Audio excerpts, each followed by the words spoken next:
Si ce ressort lâche sous un train lancé à 1000 km/h, c'est le dernier voyage pour des centaines de personnes. Il pèse près de 100 kg et se fabrique à partir d'une barre d'acier de 1000 millets de diamètre, chauffée à 1008 degrés. On l'enroule en spirale en quelques secondes. Une erreur d'1 degré transforme la pièce en déchet. Seule une poignée d'usines au monde maîtrise ce savoir-faire, car un tel ressort doit supporter des millions de cycles de compression sous des dizaines de tonnes et coûte plusieurs milliers d'euros pièce. Je suis entré directement dans l'atelier où le métal rugit, où les fondations tremblent sous l'explosion de vapeur, et où les ingénieurs traquent cet équilibre de température dont dépendent réellement des vies humaines. Ce que j'ai vu sur le banc d'essai défie l'entendement.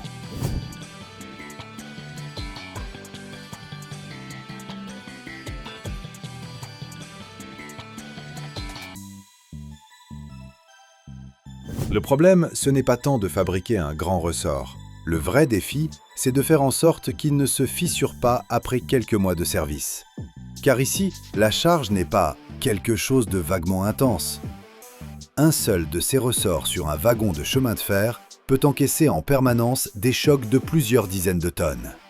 Et si le métal a été trop chauffé, pas assez ou mal refroidi, c'est fini, la fissure apparaît. Or, une fissure dans de tels systèmes, c'est déjà des conséquences très coûteuses. On me conduit vers l'atelier où une simple barre d'acier se transforme en ressort. D'abord, le métal est découpé en ébauches. Chacune pèse plusieurs dizaines de kilos. Ensuite, elles partent au four. Là, la température est si élevée que l'acier devient presque plastique. Pas liquide, mais déjà proche d'une pâte à modeler très épaisse. Et c'est là que commence le spectacle. L'ébauche chauffée à blanc est introduite dans une enrouleuse. D'énormes rouleaux et des guides tordent littéralement le métal en spirale. Tout se joue en quelques secondes.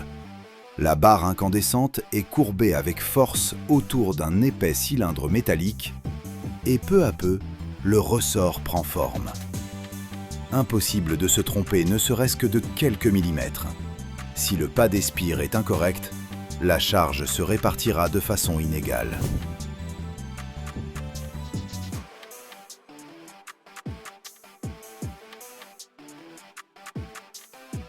Nous voici au point le plus chaud de notre périple. Je regarde une nouvelle pièce jaillir du four, si incandescente que ma caméra peine à trouver la bonne exposition. C'est un bloc d'acier de près de 100 kg, chauffé à 950 degrés Celsius. Nous sommes venus voir la fabrication de ressorts pour train, car c'est un travail à très haut risque. Si une telle pièce cède sous un wagon lancé à 120 km/h, ce sera le dernier voyage pour beaucoup. Seule une poignée d'usines au monde pratique l'enroulement à chaud de ressorts de cette taille, car le contrôle du refroidissement doit être d'une précision fanatique. Cette barre incandescente de 6 mètres de long est guidée par un manipulateur vers la machine, où elle est littéralement enroulée autour d'un noyau d'acier. On dirait un gigantesque spaghetti de fer, sauf que le fil fait ici 60 mm d'épaisseur. Seule cette chaleur extrême permet de cintrer un tel métal. Les ressorts pour engins lourds doivent supporter des charges de dizaines de tonnes. C'est pourquoi le traitement thermique de l'acier est ici déterminant. La pièce brûlante est plongée dans l'huile, et cette explosion de vapeur fait littéralement vibrer le sol sous nos pieds. C'est ainsi que naît la résistance de ces pièces ferroviaires, qui travailleront ensuite pendant des années sous les trains, les foreuses ou les excavateurs géants. C'est un travail extrêmement coûteux et dangereux, où une erreur d'1 seul degré transforme la pièce en rebut.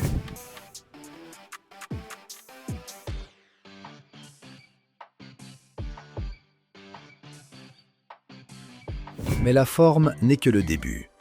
L'essentiel se joue après l'enroulement. Le ressort est trempé, on le chauffe à nouveau, puis on le refroidit brutalement. Et là, tout dépend de la précision. Si le refroidissement est trop rapide, le métal devient cassant. S'il est trop lent, il perd sa résistance. Dans cette usine, on utilise d'immenses cuves d'huile pour la trempe. Le ressort brûlant y plonge, et aussitôt une fumée épaisse s'élève. On dirait qu'on vient de jeter un moteur de fusée dans la cuve. La température du métal chute très vite, la structure de l'acier se transforme, et c'est là que naît cette résistance exceptionnelle. Après cela, il est encore trop tôt pour monter le ressort sur une machine.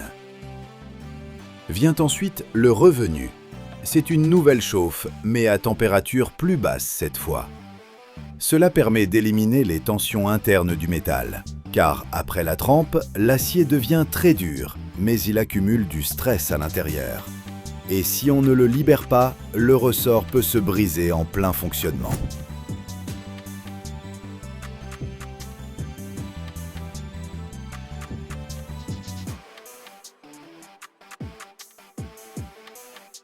On me montre le banc d'essai. C'est l'une des machines les plus bruyantes de tout l'atelier. Le ressort terminé est comprimé hydrauliquement avec une force colossale. Des dizaines de tonnes de charge, cycle après cycle. On voit littéralement cet acier massif se déformer en permanence et reprendre sa forme. Et cela, des centaines de milliers de fois. Ici, on me donne un chiffre qui me laisse pantois. Certains ressorts ferroviaires subissent des millions de cycles de compression au cours de leur durée de vie. Des millions. Et pendant tout ce temps, ils doivent rester dans des paramètres extrêmement précis. Car si le ressort s'affaisse ne serait-ce que de quelques millimètres, cela affecte déjà la stabilité du wagon. Autre étape importante, le grenaillage. La surface du ressort est littéralement bombardée de milliers de petites billes métalliques à grande vitesse. Cela peut sembler étrange, mais c'est justement ce qui augmente l'endurance du métal. Une couche comprimée se forme en surface, ce qui aide à lutter contre les micro-fissures.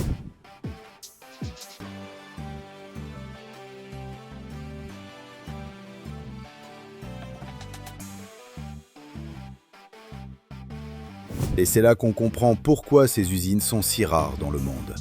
Car il faut des fours colossaux, un contrôle ultra précis de la température, un acier spécial et des tests qualité impitoyables. Une seule erreur, et le ressort censé durer des années peut lâcher bien avant l'heure.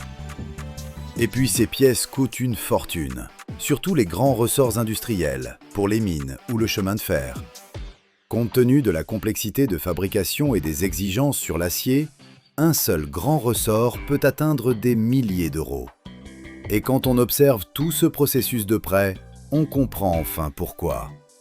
Métal brûlant, contraintes titanesques, machines géantes et ce combat perpétuel pour que l'acier ne cède pas avant son heure. Quelque part dans ce vacarme, naît une pièce à laquelle la plupart des gens ne pensent jamais. Jusqu'à ce qu'un train glisse en douceur sur les rails ou qu'un engin de plusieurs tonnes franchisse un nid de poule sans catastrophe.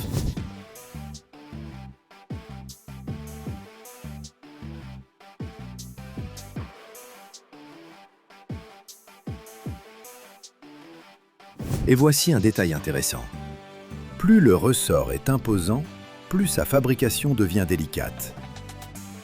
Car le métal refroidit plus lentement au cœur qu'en surface, ce qui peut engendrer une structure irrégulière.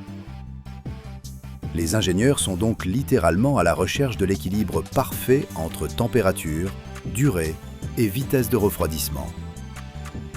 Si vous êtes passionné par les usines, l'industrie lourde, l'usinage des métaux, le traitement thermique de l'acier, les technologies industrielles et les machines titanesques, abonnez-vous à la chaîne. Nous vous emmènerons dans bien d'autres lieux où le métal est soumis à de véritables épreuves de résistance. Nous voici à présent à l'étape finale, où ces géants d'acier se préparent pour le grand départ. Chaque ressort pèse près de 100 kg, impossible de les manipuler à la main. C'est pourquoi on utilise des chariots élévateurs renforcés et des palettes en acier robuste, capables de supporter une pression considérable. Regardez ces rangées. Des centaines de pièces d'un noir impeccable attendent d'être expédiées vers les dépôts ferroviaires à travers toute l'Europe. La logistique d'un tel fret constitue un véritable casse-tête. Un camion chargé à bloc atteint 24 tonnes, rien qu'avec cet acier. C'est ce métal qui, pendant des années, soutiendra des trains entiers, partant de cet atelier vers tous les coins de la planète.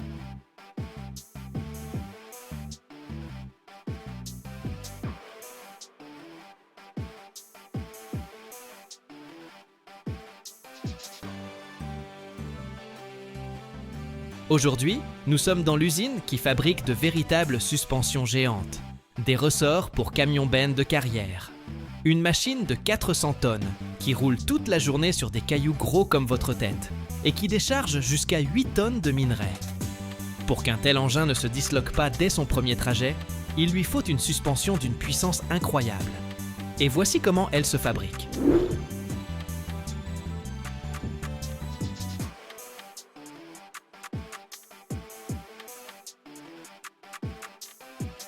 Me voici devant une barre d'acier de 75 mm de diamètre, presque l'épaisseur de mon poignet. De ce monstre naîtra un ressort haut comme un homme, pesant près de 2 kg. Un seul ressort. Et il en faut de 4 à 8 pour équiper un camion-benne. Voyons comment on les fabrique. Tout commence par le choix du matériau. L'acier ordinaire du commerce ne convient pas. Il faut un acier à ressort spécial contenant du chrome, du silicium et du vanadium. Ces éléments rendent le métal à la fois ultra résistant et élastique.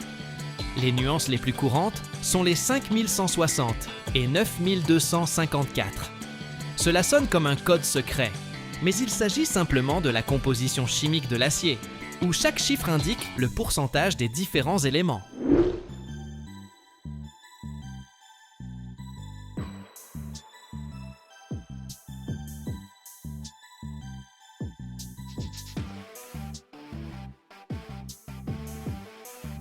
Nous voilà devant le four de préchauffage. Première étape de ce qu'on appelle l'enroulement. Pourquoi une telle chaleur? Parce qu'une barre d'acier de plus de 12 mm d'épaisseur ne peut se plier à froid. Elle risquerait tout simplement de se fissurer. On la chauffe donc à plus de 950 degrés Celsius. Une température si intense qu'elle ferait fondre de l'aluminium en quelques secondes. Regardez ce four. On l'appelle un four à poutre mobile. Des barres d'acier de 14 à 45 mm de diamètre y circulent librement, chauffant uniformément sur toute leur longueur. Le processus prend environ 20 à 30 minutes. Si le chauffage n'est pas homogène, une partie sera molle, l'autre dure. Le ressort lâchera au bout d'une semaine. Voici la barre qui sort du four. Elle rayonne d'un rouge éclatant. Température 970 degrés. L'air qu'elle dégage est si brûlant qu'à 2 mètres de distance, on sent la chaleur sur son visage. Et c'est ce métal incandescent qu'on va maintenant enrouler en ressort.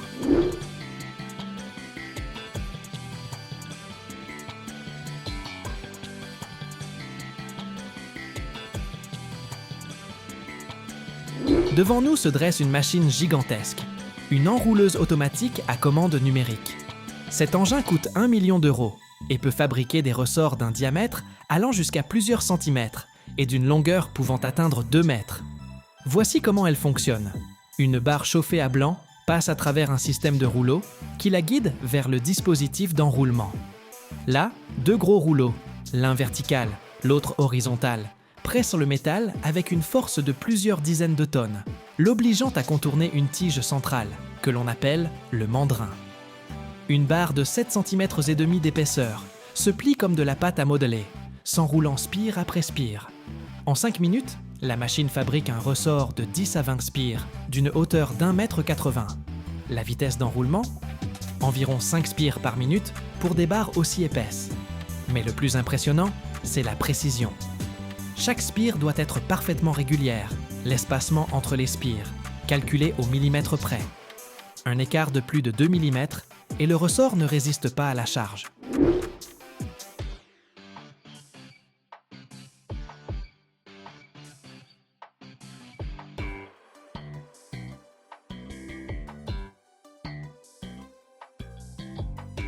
C'est pourquoi la machine contrôle tout. La température du métal, la vitesse d'avancement, la force de pression des rouleaux. Chaque capteur transmet les informations à l'ordinateur, qui régule le processus en temps réel. Une fois le ressort enroulé, vient la trempe. Le ressort incandescent est instantanément plongé dans un immense bain d'huile. C'est ce qu'on appelle la trempe à l'huile. L'huile est à environ 60 degrés maximum, alors que le ressort frôle les 1000 degrés. Quand ils se rencontrent, pouf! Un nuage de vapeur, un sifflement, comme celui de dizaines de serpents. La température chute à 200, 300 degrés en quelques secondes à peine. Que se passe-t-il à l'intérieur du métal? Ce refroidissement brutal modifie la structure cristalline de l'acier, le transformant en martensite, une forme extrêmement dure. C'est comme congeler de l'eau. Elle devient solide, mais dans le métal, le processus est infiniment plus complexe. L'acier trempé devient si dur qu'il peut rayer le verre.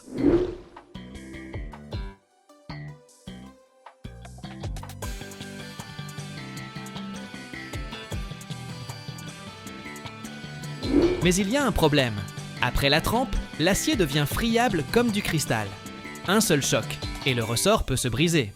D'où l'étape suivante, le revenu ou recuit. Les ressorts sont à nouveau chauffés, mais cette fois à une température plus basse, entre 400 et 500 degrés Celsius. Ils sont maintenus à cette température pendant 2 à 3 heures, puis refroidis librement. Le revenu, c'est comme un massage pour le métal. Il réduit les tensions internes, rend l'acier moins fragile, tout en préservant sa dureté.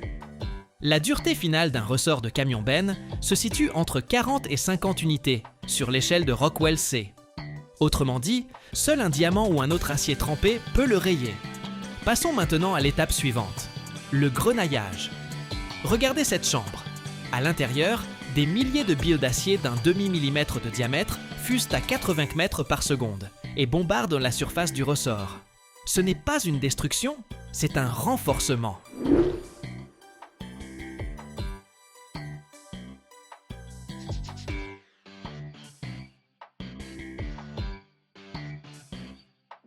Une bille métallique, en frappant la surface, crée une micro-indentation. Le métal environnant se comprime, formant une zone de résistance accrue. Des millions de ces impacts recouvrent toute la surface du ressort, d'une couche de métal densifiée d'une profondeur, pouvant atteindre 1 mm. Résultat, la résistance à la fatigue, la capacité à supporter des millions de cycles de charge sans fissuration, augmente de 30 à 50%. Le processus prend environ 3 minutes pour un grand ressort, après quoi la surface devient mate, légèrement rugueuse au toucher, mais considérablement plus résistante. Si les ressorts supportent le poids de la machine, les amortisseurs, eux, absorbent les oscillations.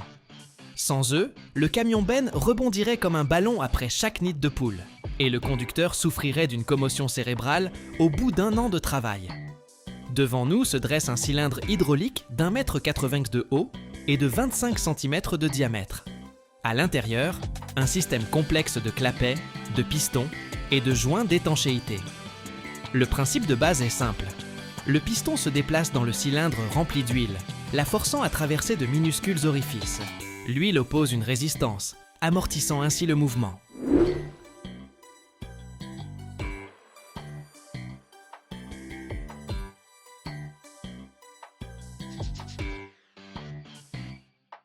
Mais c'est dans les détails que réside la magie. Et la magie de cette chaîne opère grâce à votre abonnement. Le piston comporte plusieurs types de clapets. Certains fonctionnent lors de mouvements lents, d'autres lors de chocs brutaux. À faible vitesse, l'huile traverse de petits conduits de 2 à 3 mm de diamètre. Lors d'un impact violent, des clapets supplémentaires de 10 à 15 mm de diamètre s'ouvrent, laissant passer davantage d'huile et empêchant une montée en pression excessive.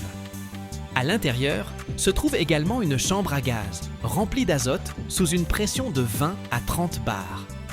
Cela prévient la cavitation, c'est-à-dire la formation de bulles dans l'huile qui pourrait détruire l'amortisseur. L'azote se comprime en compensant le volume occupé par la tige du piston lors de son mouvement. La tige du piston est fabriquée en acier chromé d'un diamètre de 6 cm. Ce n'est pas décoratif. Le chromage crée une surface ultra résistante, capable d'endurer des millions de cycles sans usure. L'épaisseur du revêtement chromé n'est que de 0,2 mm, mais cela multiplie par 10 la durée de vie.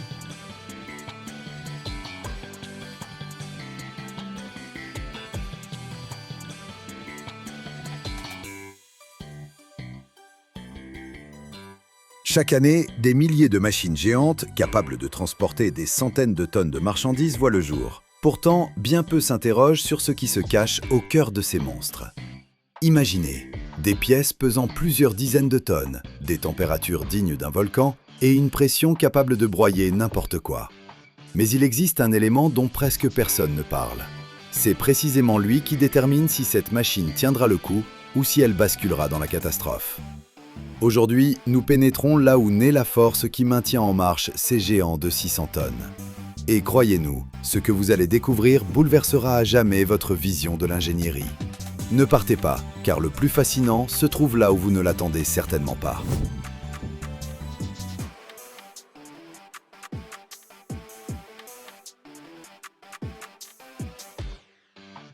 Tout commence par l'arrivée à l'entrepôt d'ébauche monumental. Des pièces d'acier moulées pesant jusqu'à 50 tonnes. Ce n'est pas l'acier dont on fait les casseroles. C'est un alliage spécial, capable de résister à une pression de 1000 atmosphères et de ne pas se fissurer quand la machine heurte un rocher de la taille d'un réfrigérateur. La première étape, l'usinage grossier. D'immenses machines à commande numérique découpent le métal excédentaire avec une facilité déconcertante, comme s'il s'agissait de beurre. Sauf qu'à la place du beurre, ce sont des copeaux incandescents de plusieurs millimètres d'épaisseur qui volent dans l'atelier. Ici, la précision doit être respectée au dixième de millimètre près. Car si une pièce de 40 tonnes se met à vibrer à 40 km/h, les conséquences seraient désastreuses pour tout le monde alentour. La fabrication d'un tel pont ou bras de suspension nécessite environ 300 heures de travail, machine pure. Après usinage, on passe à la trempe thermique. La pièce est envoyée dans un four où la température atteint 850 degrés Celsius.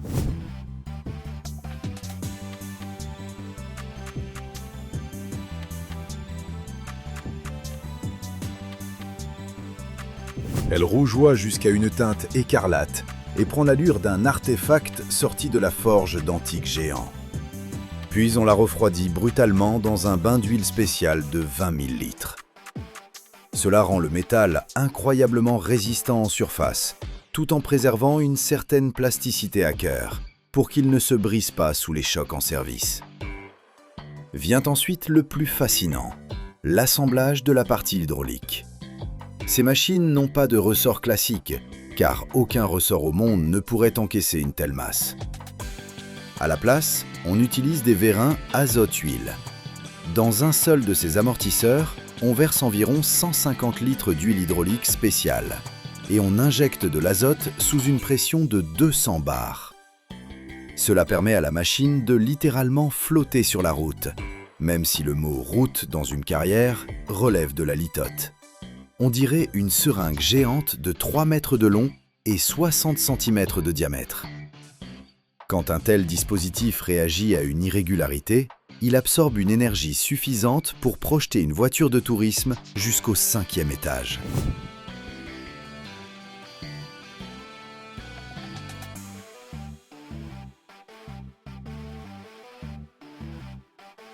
Imaginez les forces qui s'exercent sur l'assemblage de ces pièces.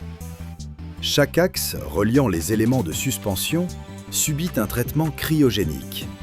On le refroidit dans de l'azote liquide jusqu'à moins 196 degrés pour qu'il se contracte légèrement. Ensuite, on l'insère dans l'alésage et lorsque le métal revient à température ambiante, il se dilate et se bloque de manière indéfectible.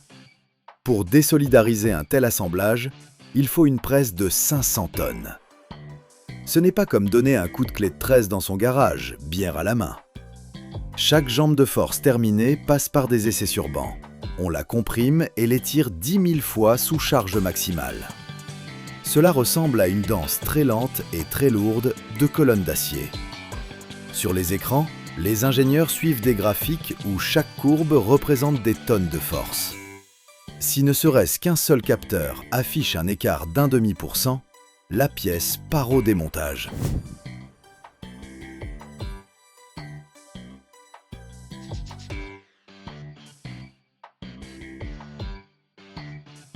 La sécurité est ici primordiale, car lorsque la masse totale du tombereau atteint 630 tonnes avec son chargement, une défaillance de la suspension pourrait déclencher un véritable séisme à l'échelle locale. Nous nous trouvons actuellement devant un essieu arrière terminé. Sa largeur avoisine les 9 mètres, soit l'équivalent de 3 voies d'autoroute ordinaires. Le poids de ce seul ensemble, sans les roues, est de 60 tonnes.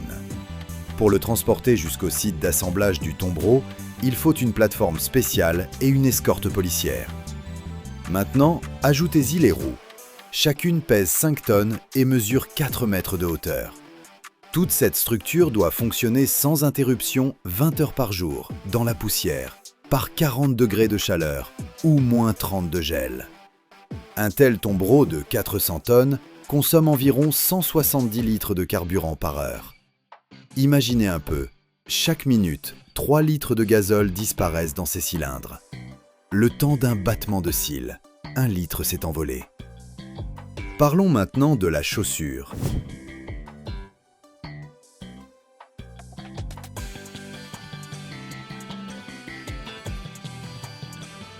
Une seule de ces roues coûte autant qu'un bon SUV, dans les 40 000 $. Et encore, elle ne tient que 6 mois en carrière. C'est comme si vous achetiez des baskets au prix d'un appartement toutes les 2 semaines.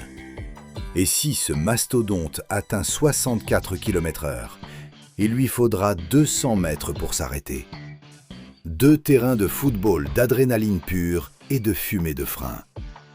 Maintenant, plongeons brutalement dans l'univers du nanomètre.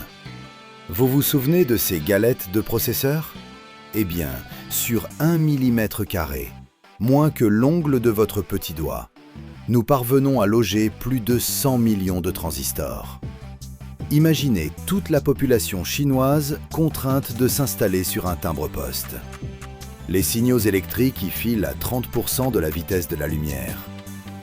Et tout cela doit se dérouler dans une propreté absolue. Dans les salles blanches, on compte moins d'1 poussière par pied cube d'air.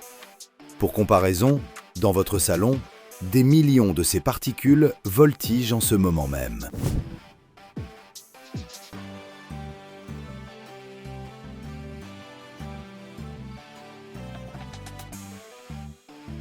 Il s'avère qu'une usine de fabrication de processeurs est l'endroit le plus propre de la planète. Plus propre même que l'espace intersidéral. Quand je regarde ces pièces, je mesure le chemin parcouru par notre génie technique. Nous avons appris à domestiquer des forces dont nous ne pouvions auparavant que lire l'existence dans les livres. C'est une immense responsabilité et le fruit d'un travail colossal mené par des milliers de personnes. Songez-y, toutes les 20 minutes, ce monstre se positionne sous la pelle, reçoit 70 mètres cubes de minerais dans sa benne et les remonte sur les pentes escarpées de la carrière. Et tout cela repose sur ces montants métalliques que nous avons vus aujourd'hui. J'espère que cette plongée dans les entrailles de l'acier vous a autant fasciné que moi. Ce ne sont pas de simples ferrailles, mais la puissance et la précision réunies en un seul objet. C'était passionnant de voir comment quelque chose d'aussi massif se construit avec une telle minutie. La suite nous réserve des installations encore plus impressionnantes, alors restez avec nous. D'autres merveilles d'acier et secrets industriels vous attendent. Rendez-vous sur le prochain site, où nous dénicherons forcément de quoi vous émerveiller.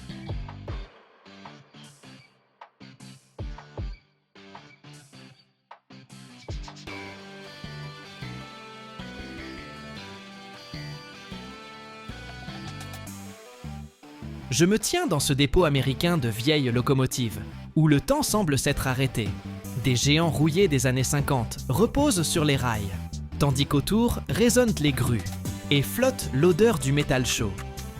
Ces machines de 200 tonnes chacune tractaient autrefois des trains à travers le continent, parcourant des milliers de kilomètres pour la Rhodie ou l'Union Pacifique. Aujourd'hui, on leur redonne vie, non pour le commerce, mais pour les musées et les trains touristiques. Le processus est long, mais précis, et je viens de parcourir tous les ateliers, de la chaufferie à la cabine du mécanicien. Je vais vous raconter comment on procède.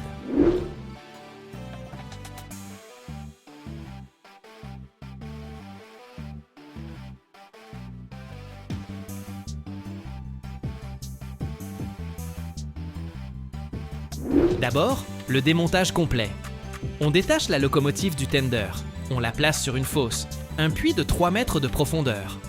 Une équipe de 20 ouvriers, armés de clés pneumatiques et de chalumeaux acétyléniques, démontent tout en une semaine. Les roues de 2 mètres de diamètre sont retirées par des grues d'une capacité de 200 tonnes. Le châssis en fonte de 50 cm d'épaisseur part au bain de sable pour être débarrassé de la rouille. La chaudière, cœur de la machine à vapeur, est découpée en sections, car son poids atteint 50 tonnes. Chaque boulon, chaque tuyau, sous la loupe, les fissures sont détectées par magnétoscopie, où le champ magnétique révèle les défauts en surface. La chaudière, l'étape la plus complexe. Ces sections sont recouvertes de sable pour égaliser les parois, soudées à l'argon avec des électrodes en titane, à une température de 400 degrés Celsius. Les tubes, en cuivre ou en acier, de 10 cm de diamètre, sont nettoyés du tartre par ultrasons, puis rechargés d'une nouvelle couche de bronze de 2 mm d'épaisseur.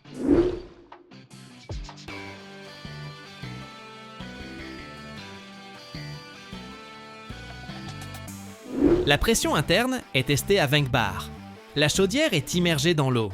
On y injecte de la vapeur. Et si les soudures tiennent, c'est bon.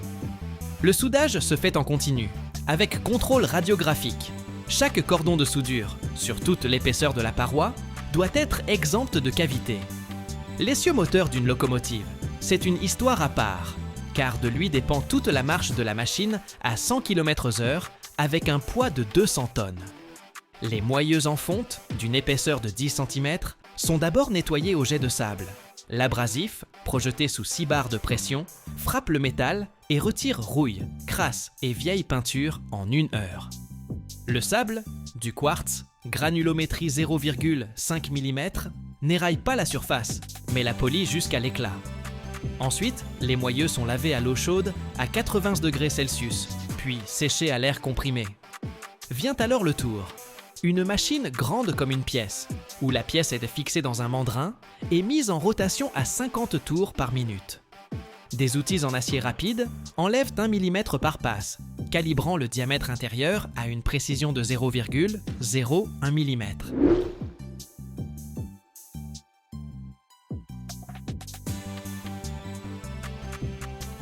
Les copeaux volent en ruban d'1 mètre de long. Le refroidissement se fait par émulsion d'huile et d'eau pour que le métal ne chauffe pas au-delà de 200 degrés. Toutes les 10 minutes, on arrête. On mesure au micromètre. Si l'alésage s'est élargi d'1 micron, c'est à refaire. Les essieux usés, 3 mètres de long, 20 cm de diamètre, sont rechargés par un acier spécial à 8% de chrome pour la dureté. L'appareil à arc électrique, sous un courant de 200 ampères, dépose une couche de 5 mm d'épaisseur qui fond à 1600 degrés Celsius. Le rechargement se fait en tournant, l'essieu serré dans l'étau, la couche s'égalise uniformément, sans bavure. Puis vient le recuit. Les essieux sont enfournés à 700 degrés Celsius pendant 8 heures, refroidis lentement dans la cendre, pour relâcher les tensions internes. Sinon, ça craque dès le premier kilomètre. Les nouveaux paliers, des douilles en bronze de 15 cm de diamètre, sont coulés au babite, un alliage d'étain et d'antimoine. Le métal en fusion à 250 degrés Celsius est versé dans le moule, où le bronze tient la forme et le babite comble les pores.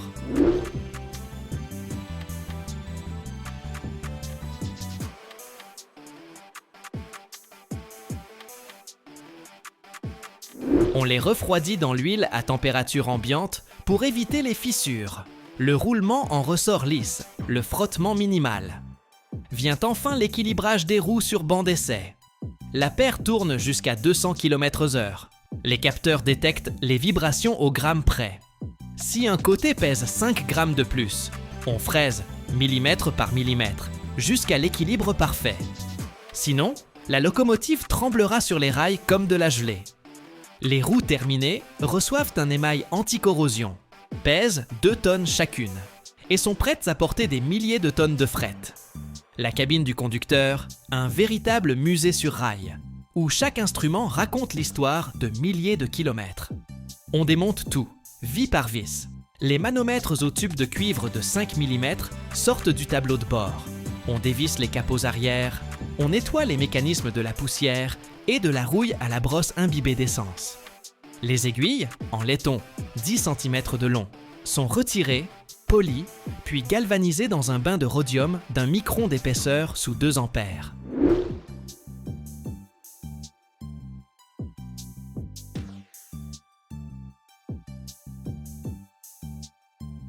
Le revêtement brille, ne ternit pas au fil des années, et l'aiguille glisse sans accroc de 0 à 20 bars.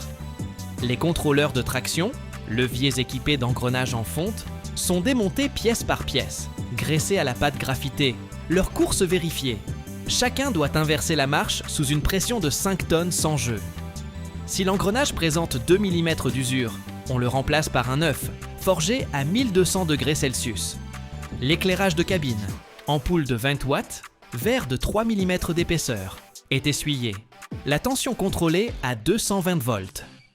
Pour les locomotives diesel ou hybrides, les bougies d'allumage, isolants en porcelaine dotés d'électrodes en iridium, passent au banc d'essai. L'arbre tourne à 1000 tours par minute, l'étincelle claque à 30 000 volts et au moindre défaut, on les jette.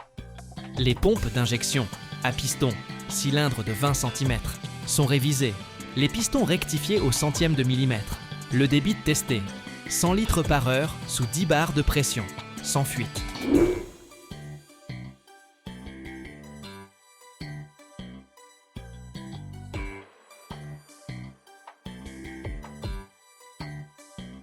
Si la pompe fait des siennes, on change la soupape. En marche, c'est l'arrêt d'urgence assuré. L'électricité, un vieux réseau de fils de cuivre de 2 mm² de section, long de plusieurs kilomètres dans les cabines. On démonte les câbles, on les lave au solvant, on nettoie les contacts au papier de verre grain 200, on relie à la masse avec une barre de cuivre neuve de 5 mm d'épaisseur. L'isolation est refaite avec un vernis neuf. 2 couches, séchage au four à 120 degrés Celsius pour résister à l'humidité et aux vibrations. Les relais et disjoncteurs, mécaniques, à contacts argentés, sont nettoyés à l'alcool, testés sur 100 000 cycles de commutation. Quand tout est prêt, on remonte la cabine dans l'ordre inverse. Instruments dans le tableau de bord, câbles dans les goulottes, portières sur leurs gonds graissés. Le montage commence par le bas. On pose le châssis sur le marbre, on insère les essieux, on monte la chaudière à l'hydraulique avec une précision millimétrique. Le tender, réservoir de 20 tonnes d'eau et 10 tonnes de charbon, est rendu étanche avec de l'étoupe et du goudron.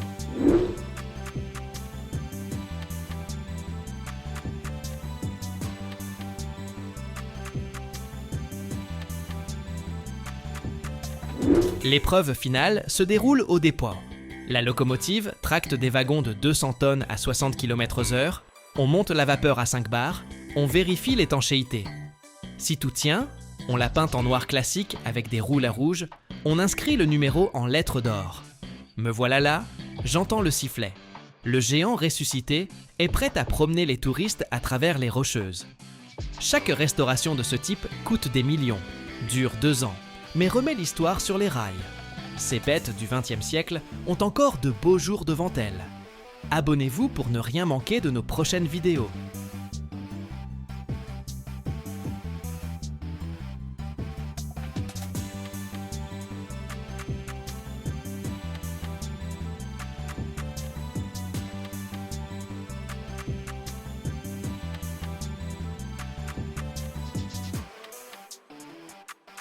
Chaque année, on démantèle plus de 30 000 vieux locomotives et wagons aux 4 coins du monde. Mais attention, ce n'est pas juste un simple démontage. C'est littéralement une seconde vie pour des milliers de tonnes de métal et des centaines de pièces. Imagine des grues capables de soulever plus de 100 tonnes et des hangars longs d'1 kilomètre ou plus, où des trains attendent leur tour pour être mis en pièces. Le plus fou, le métal récupéré sert à fabriquer de nouvelles voitures, des bâtiments et même de l'électroménager. Comment ces mastodontes cassés finissent-ils par faire partie de notre quotidien? Regarde jusqu'au bout et découvre tout le processus de l'intérieur.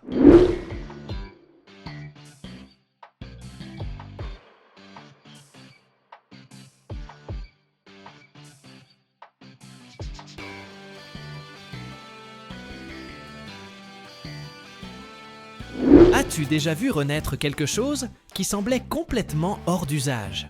Franchement, c'est bluffant!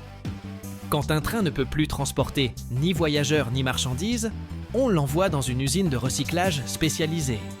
Et là, commence le véritable dépouillage. On ne jette pas tout en bloc, on récupère ce qui peut encore servir. Ce qu'il faut savoir en premier, c'est que convoyer un train jusqu'à l'usine de démantèlement, c'est déjà tout un défi. Le moyen le plus répandu, c'est de le charger sur des wagons plateformes spéciaux, de grandes plateformes roulantes tractées par un autre loco. Si le train est trop endommagé pour bouger, on fixe simplement la plateforme à un convoi en état de marche, qui l'emmène directement à la station de recyclage.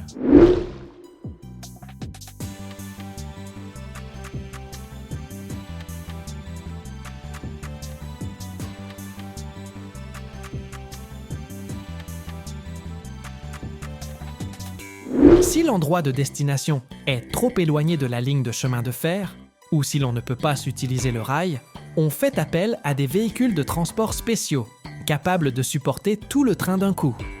Ces transporteurs sont énormes, dotés de roues surpuissantes pour encaisser le poids colossal de la rame.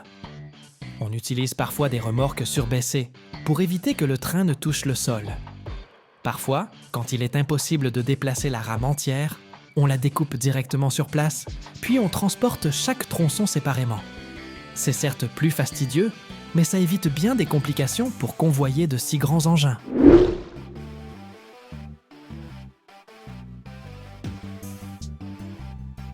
Locomotives et wagons regorgent de composants, moteurs, transmissions, systèmes électriques et même l'habillage intérieur. Tout ça a de la valeur. Tu savais que les pièces métalliques des trains peuvent être refondues et réutilisées pour fabriquer d'autres infrastructures ferroviaires, voire pour la construction de bâtiments? Mais avant d'en arriver là, il faut tout démonter, du plus gros élément, la caisse ou les roues, aux plus petits détails, comme les lampes ou les tablettes. Les hangars de démantèlement sont souvent immenses, couvrant parfois plusieurs milliers de mètres carrés. Et la machinerie utilisée sur place réclame un vaste espace pour manœuvrer, que ce soit pour soulever une locomotive complète ou de grands tronçons de wagons.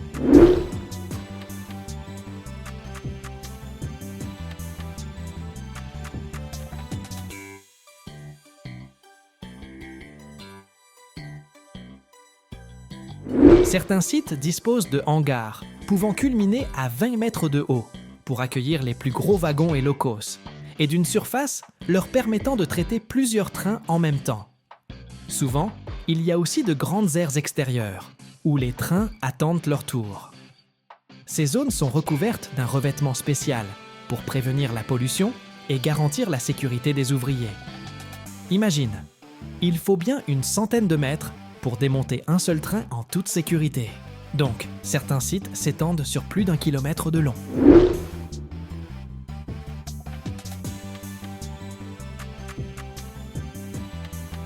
Sur place, on trouve des grues ultra puissantes, capables de soulever et de déplacer les plus lourdes sections, ainsi que des machines de découpe et d'autres outils de démontage.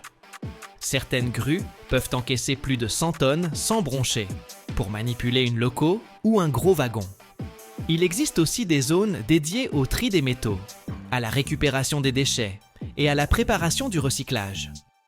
On y retire d'abord les matières dangereuses, comme les huiles ou le carburant, avant de s'attaquer au démontage en lui-même.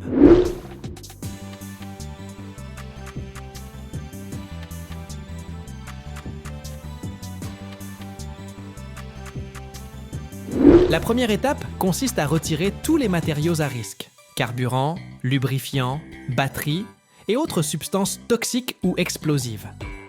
C'est un travail manuel pour éviter toute contamination et protéger le personnel. Ensuite, on passe au gros du démontage. On enlève d'abord tout ce qui n'est pas structurel, portes, fenêtres, sièges, câblage. Puis, grâce à de puissantes machines de découpe, on sectionne les plaques métalliques de la carrosserie. Les plus gros morceaux sont tissés par des grues, tandis que les plus petits sont découpés ou broyés.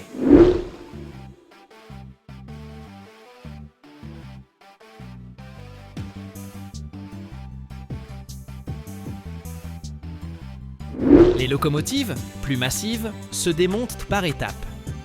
On retire d'abord les composants électriques, les systèmes pneumatiques, les roues et toute pièce pouvant être réparée ou réutilisée. Ensuite seulement, on découpe la structure métallique avec des chalumeaux et des scies capables de trancher de l'acier bien épais. Une fois le train entièrement mis en pièces, les métaux partent vers des installations spécialisées pour être fondus et transformés. Ce qui peut encore servir est nettoyé, puis refondu pour donner vie à de nouveaux produits. Les métaux issus des vieux trains servent souvent à fabriquer des structures en acier, voire d'autres véhicules. Selon la complexité du train et la quantité de travail, le processus peut durer plusieurs semaines, voire plusieurs mois.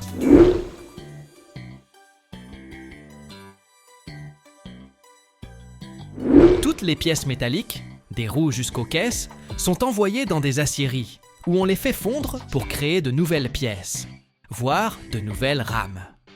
Non seulement ça économise du métal neuf, mais ça permet aussi d'exploiter au mieux les ressources déjà disponibles.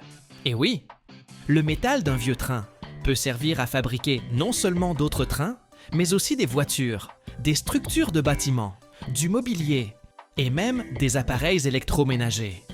Cela dit, on ne jette pas tout pour autant. Les pièces encore utilisables sont réparées et réintégrées ailleurs. Les systèmes électriques, l'habillage intérieur, même les sièges ou les tables peuvent être remis en état pour équiper d'autres trains ou être recyclés dans d'autres projets.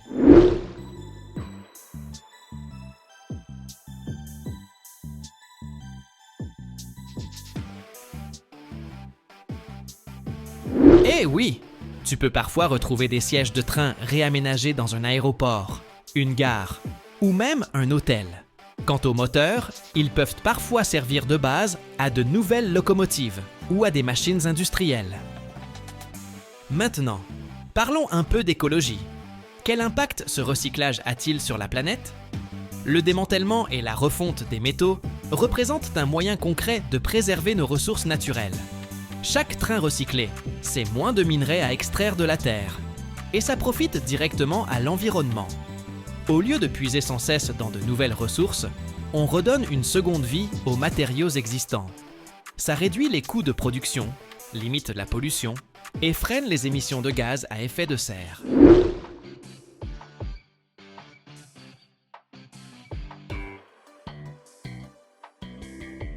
Grâce aux avancées technologiques, le recyclage des trains devient de plus en plus efficace. On utilise aujourd'hui des méthodes ultra-modernes pour extraire rapidement les matériaux réutilisables et optimiser le démontage des vieilles machines. Par exemple, la robotique permet d'accélérer les opérations, d'améliorer la sécurité du personnel et de gagner en précision. C'est un sacré progrès, et ce n'est pas près de s'arrêter. Alors, la prochaine fois que tu vois un vieux train rouillé dans un coin, souviens-toi, il finira peut-être transformé en voiture flambant neuve ou en structure métallique dans un bâtiment, prêt à commencer une nouvelle aventure.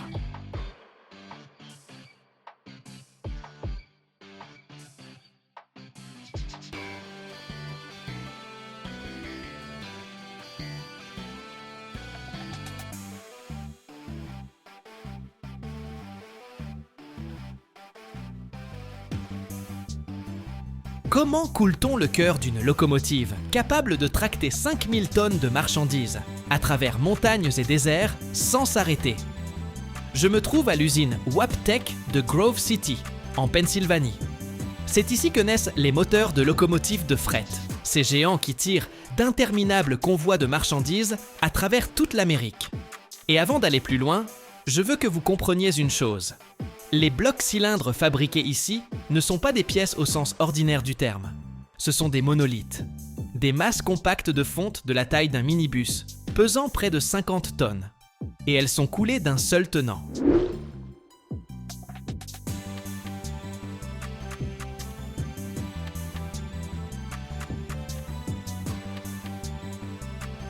Tout commence avec du sable, mais pas celui que vous connaissez à la plage.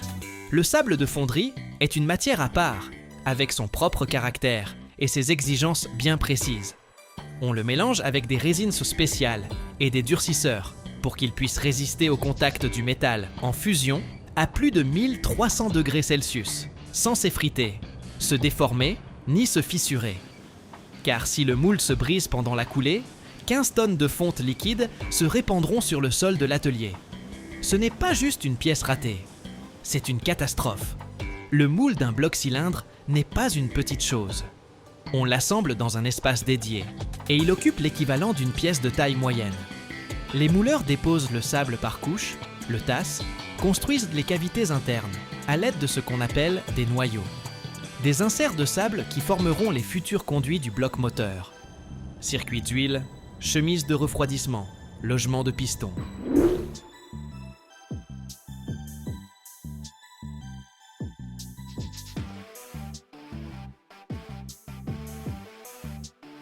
Chaque noyau est fabriqué séparément, vérifié, puis monté à l'intérieur du moule comme une pièce d'un puzzle complexe. Ici, aucune place pour l'erreur. Si un noyau est mal positionné, c'est un mauvais canal qui se formera au cœur du bloc, ou une paroi trop fine entre deux surfaces. Cela ne se verra pas tout de suite. Cela se révélera des semaines plus tard, quand le bloc aura déjà été usiné et expédié pour l'assemblage.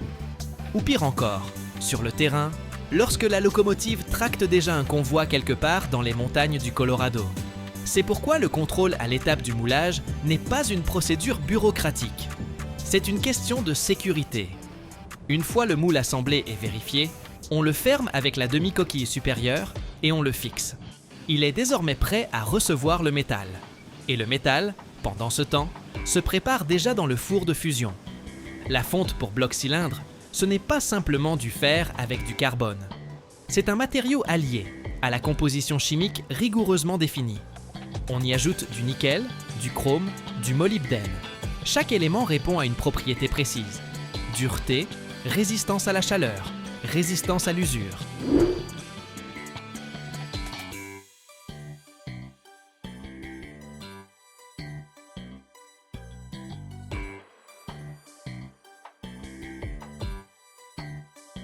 Le moteur d'une locomotive fonctionne dans des conditions que la plupart des métaux ne supportent tout simplement pas. Les températures dans les cylindres, pendant le fonctionnement du moteur, atteignent des milliers de degrés. La pression lors de la combustion du gazole est colossale. Et tout cela, heure après heure, jour après jour, année après année, sans interruption.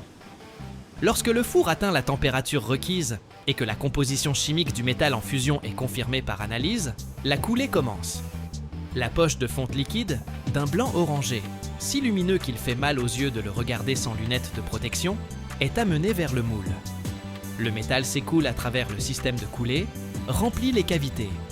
15 tonnes en un seul processus ininterrompu. Si l'on s'arrête en cours de route, le métal commencera à se solidifier de manière irrégulière et le bloc présentera des tensions internes ou des soufflures qui le rendront inutilisable. Tout le processus de coulée ne prend que quelques minutes. Et puis, c'est le silence. Le bloc reste dans son moule et refroidit. Et c'est là que commence un temps qu'on ne peut pas raccourcir. La physique ne se négocie pas.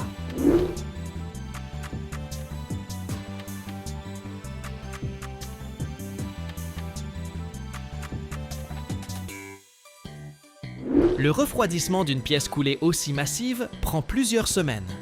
Pas des heures, des semaines. Si l'on refroidit trop vite, le métal accumule des tensions internes, des micro-fissures, une structure hétérogène. En apparence, le bloc semble normal. Mais sous la charge, ces tensions ressurgissent, au pire moment et au pire endroit. C'est pourquoi le bloc refroidit librement, naturellement, à son propre rythme. Les technologies surveillent la température en différents points, contrôlent le gradient. Cela ressemble au refroidissement d'une grande pièce de verre dans une production complexe, un art de la patience. Lorsque le bloc a enfin refroidi et qu'on l'extrait du moule, il paraît brut. Le sable se détache, la surface est rugueuse. Il y a des bavures là où le métal s'est infiltré dans les interstices entre les parties du moule. On nettoie le bloc et c'est seulement après qu'il part en usinage. Et c'est là que commence l'autre extrême. Si l'atelier de fonderie, c'est la force, la chaleur et la puissance brute, l'atelier d'usinage, lui, c'est la précision qui confine à la paranoïa.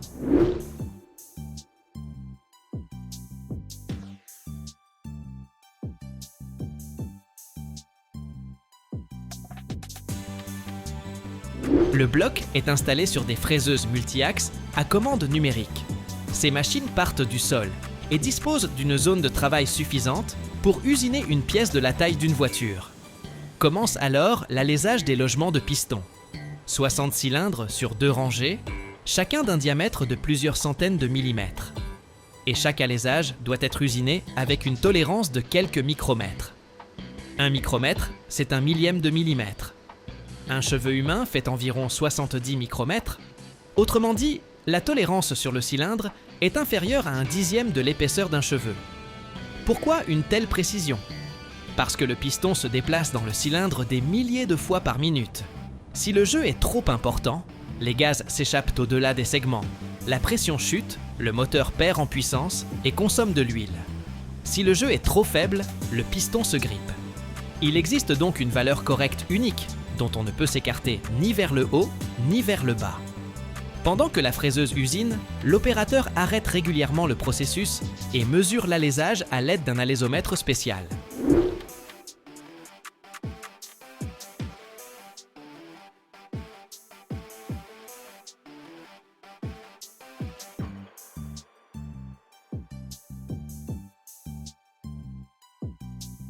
La température est maintenue stable, car le métal se dilate sous l'effet de la chaleur, et des mesures à différentes températures donneraient des résultats variables.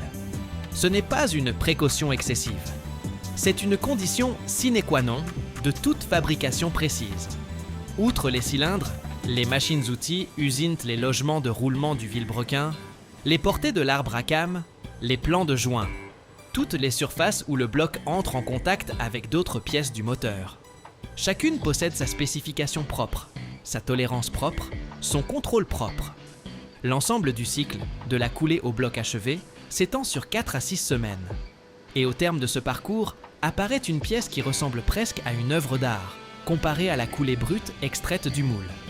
Un parallélépipède gris, lourd, usiné à la perfection, qui dissimule 16 cylindres impeccables et des kilomètres de canaux internes.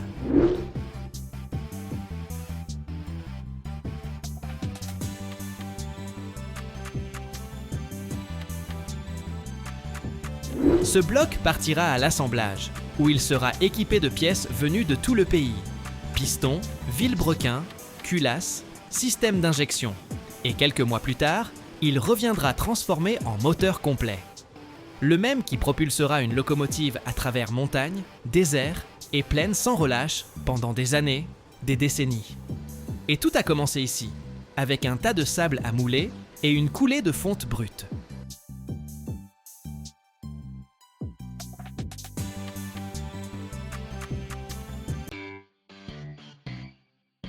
Chaque année dans le monde, des millions de tonnes de métaux traversent des fours à plus de 1000 degrés pour se transformer en ce que nous utilisons au quotidien, des voitures aux avions.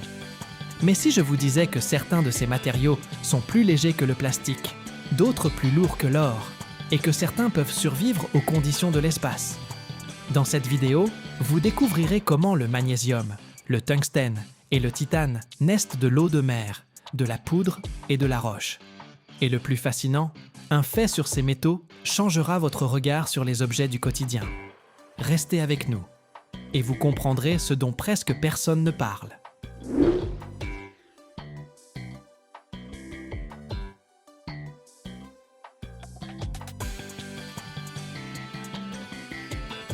Commençons par le magnésium. On me conduit dans un atelier qui ressemble un peu à la cuisine de géants. D'immenses réservoirs, des tuyaux qui courent le long des murs, et le mouvement lent d'une masse qui, il y a peu encore, était de l'eau de mer ou de la roche. Ici, le magnésium n'apparaît pas subitement. Il parcourt un long chemin. Je regarde la matière première entrer dans les fours, et la température y est telle que, même à plusieurs mètres de distance, on sent la chaleur sur sa peau. Plus de 1000 degrés Celsius, et ce n'est là qu'une des étapes. Lorsque le magnésium finit par se dégager, il ressemble à un métal argenté, dont la surface est très calme.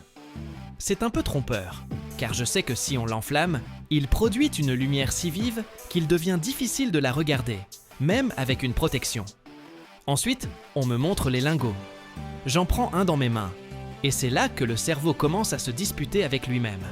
Il pèse moins qu'on ne s'y attendrait. Vraiment, on a l'impression qu'on vous a donné une réplique.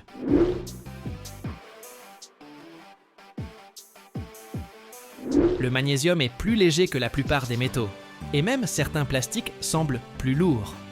Pourtant, on l'utilise dans des pièces qui supportent des charges, des chocs et des vibrations. À mes côtés, un ingénieur m'explique qu'une voiture moderne peut contenir jusqu'à 10 kg de magnésium, et ce chiffre ne cesse d'augmenter. Je me surprends à penser que voici un cas où la légèreté n'est pas un compromis, mais un atout. Nous passons dans un autre atelier, et l'atmosphère change du tout au tout. Si le magnésium paraissait léger, presque aérien, le tungstène en est l'exact opposé. Lourd, dense, il semble fait pour résister à tout. On me tend un petit morceau, et il pèse bien plus lourd qu'on ne l'imaginerait pour sa taille. Le point de fusion dépasse ici 3400 degrés Celsius. Nous sommes dans une toute autre dimension. On ne le fond pas au sens classique. On le travaille par métallurgie des poudres.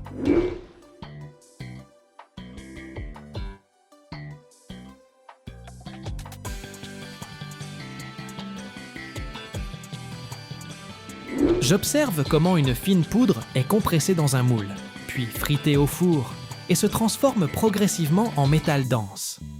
On dirait presque un tour de magie, seulement très lent et très maîtrisé. Mais le plus fascinant arrive ensuite, le titane. Ici, tout évoque quelque chose entre un laboratoire et une installation spatiale. La production de titane, c'est une histoire de pureté et de contrôle. La matière première est traitée de manière à éliminer toutes les impuretés, et cela prend du temps. Les réacteurs sont fermés, l'atmosphère à l'intérieur est contrôlée, car le titane réagit très activement avec l'oxygène à haute température. J'observe le processus de réduction, où le métal traverse plusieurs étapes avant de devenir ce matériau brillant que l'on utilise ensuite dans les avions et les implants médicaux. Lorsqu'on me montre les lingots de titane, je me surprends à nouveau avec une sensation étrange. Ils ont l'air solides, importants, mais en même temps pas si lourds que ça.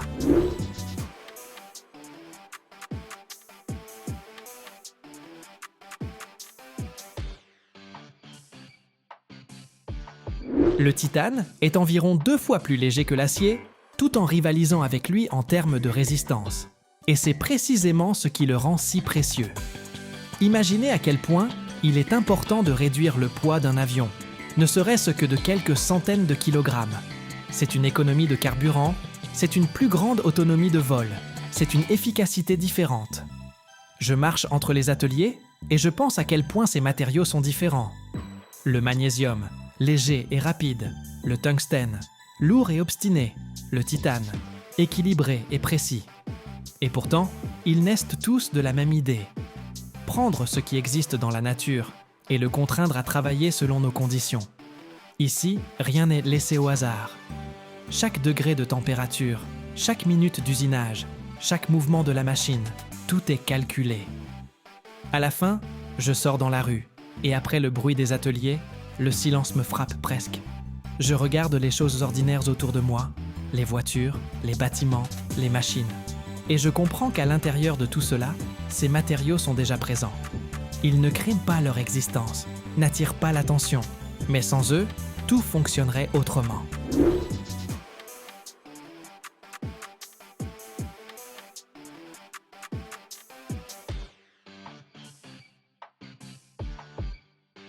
Le magnésium est le 8e élément le plus abondant dans la croûte terrestre, et en même temps, l'un des métaux les plus massifs de l'océan mondial. Dans chaque mètre cube d'eau de mer, se trouve dissous environ 1 kg de magnésium. Cela peut sembler peu, mais si l'on considère l'échelle des océans, il s'agit déjà de billions de tonnes de matières premières potentielles. C'est pourquoi les pays ayant accès à la mer développent activement cette production, bien qu'elle nécessite beaucoup d'énergie. Justement, parlons d'énergie. La production d'une tonne de magnésium peut exiger plus de 10 000 kWh d'électricité. C'est à peu près ce qu'un appartement moyen consomme en plusieurs années. Un approvisionnement électrique bon marché fait donc toute la différence. Sans surprise, près de 85% du magnésium mondial est aujourd'hui produit en Chine. Avec le tungstène, l'histoire est encore plus fascinante. C'est l'un des métaux les plus réfractaires de la planète, et sa température de fusion dépasse 3400 degrés Celsius. À titre de comparaison, l'acier fond aux alentours de 1500 degrés.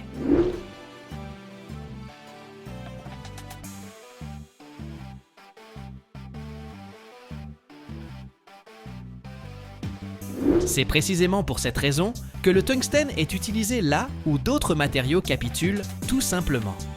Par exemple, les filaments incandescents des ampoules, les pièces de moteur fusée ou les outils d'usinage des métaux.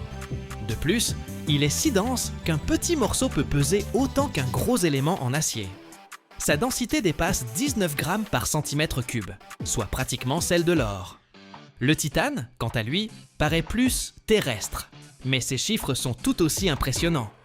Il est environ 45% plus léger que l'acier, tout en pouvant atteindre une résistance équivalente, voire supérieure, dans ses alliages. Dans un avion de ligne moderne, la proportion de titane peut représenter jusqu'à 15% de la masse structurelle. Ce n'est pas un hasard, car il résiste également à la corrosion. Même l'eau de mer ne lui fait pratiquement rien. C'est pourquoi on le retrouve dans les navires, les engins sous-marins et les implants médicaux, qui peuvent fonctionner dans le corps humain pendant des décennies.